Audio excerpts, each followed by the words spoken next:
Okay, is it ready to go? Yeah, just whatever you see on the screen is on there. Okay, could you re-ask that question? Yeah. Okay. How come you went from the other abstract to your new splatters? By the other abstract, which ones do you mean? Oh, like you had the pears and some of the other abstract.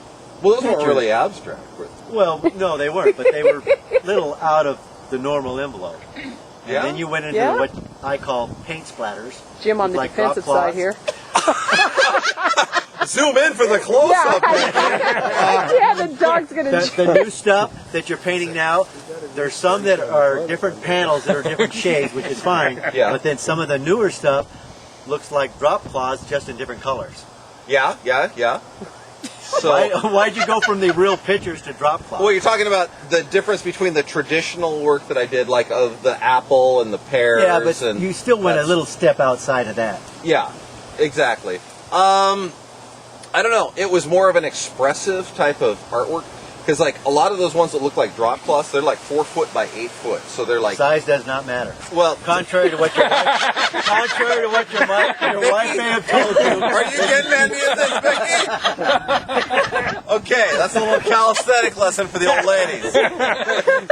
So, I've won a lot of 300 games, but you don't see me walking down the street going like this. really, well, I walk down the street like this because I hope there'll be a lady who will be like patron.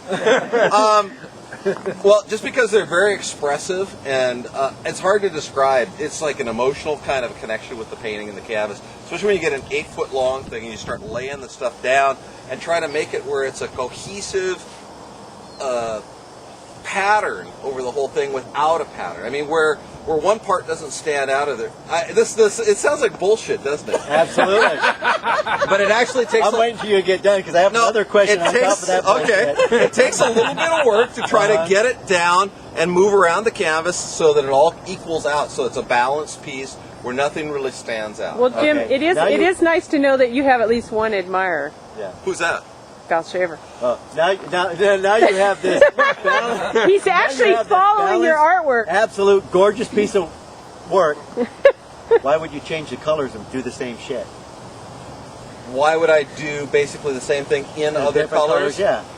Because I want to get like just a different tone, a different representation of the whole thing, and it's in a different size. But you might notice if you look at the stuff carefully, what has happened usually first to the things, it's not just paint splatters like that. In fact, you should. How is it? No, you should actually see one of the pieces. What I've done is I start out with like a heavy texture with a brush, and there's all these swirls, and they go all different directions, and it's like a textural piece with all the brush strokes in it. And then on top of that, I lay some of the strings and stuff, and then I paint over it again, and then I do more of the same thing. So it builds up in like, 10 or 20 different layers. A whole glob of stuff. Yeah, exactly. So, like some of the little valleys of the brushstrokes get filled in, and then some don't, and some of the lowest colors come through, and some of the top colors are like a little frosting on the top and kind of act as a cohesive Three-dimensional thing. abstract. It's really three-dimensional. This is like sculpture. If you saw, I'll bring one to the range, and you'll see one, and you'll go, oh, I fucking get it. Oh, I see what you're doing. It's not like just Jackson Pollock dumping paint piles in, on a canvas and stuff. It actually has a whole bunch of this kind of stuff going around and balanced with the swirls and layer of color on color on color until you finally get like a cohesive mass, and it stands out. And that's what's cool. Everybody wants to go up to the paintings and they all touch it and stuff because they feel like all the ridges, and it's just like, it's awesome. So you're not going to be like Farrah Fawcett, strip your ass naked and throw yourself against a canvas?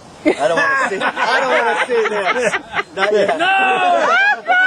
It's not boxers, ladies. Not the white breeze. This is real. I know, but you notice they weren't all yellow in the front. Yeah, that's a good thing. They're brand new. Well, yes, 'cause You got it. Today's Friday. Okay, what's the next question? That's enough questions. That's all the questions. Okay, well, you got to know, too, that I changed from that period to a point where I painted stuff and added some texture, but then I started using a palette knife to lift paint on sections. So it changed from like even a splatter thing to an upright thing where I was like laying and smearing this way and that way and trying to balance the whole thing out. But now I've kind of moved into, did you see the square paintings, the grid stuff, the latest stuff? Well, I went into kind of that pattern, which that's something Have totally you guys been different for me. following all this on here too? Yeah. Okay. So anyway, that's enough talk about And it. I think you will really enjoy. I really think you will About enjoy him. using the knife more than the brush. I do, but I like them both. But the knife has a real. Now, when are you going to start loading like cartridges with paint and Ooh. paintball? Pop! Yeah. And then spend the next 6 hours cleaning that friggin' Oh, that's the other thing. Val probably understands this stuff is so fucking messy. It's oil paint, right? So it's everywhere. I've got my chair over there has got splatters of paint on it. Everything has fucking splatters of paint on it. You know, it's just like outside where I do some of the big canvases in the good weather. The whole fucking concrete in my back area is like the fence has got paint all over it, like splattered crap. Wait for a windy day, throw the shit up, and let it just blow against the canvas. My agent, Val Shane. Ladies and gentlemen, on YouTube, this is the man with the ideas. There you go. Okay. I can't do it. I can't do it You one did. handed. Ah, yeah, there's our director right there.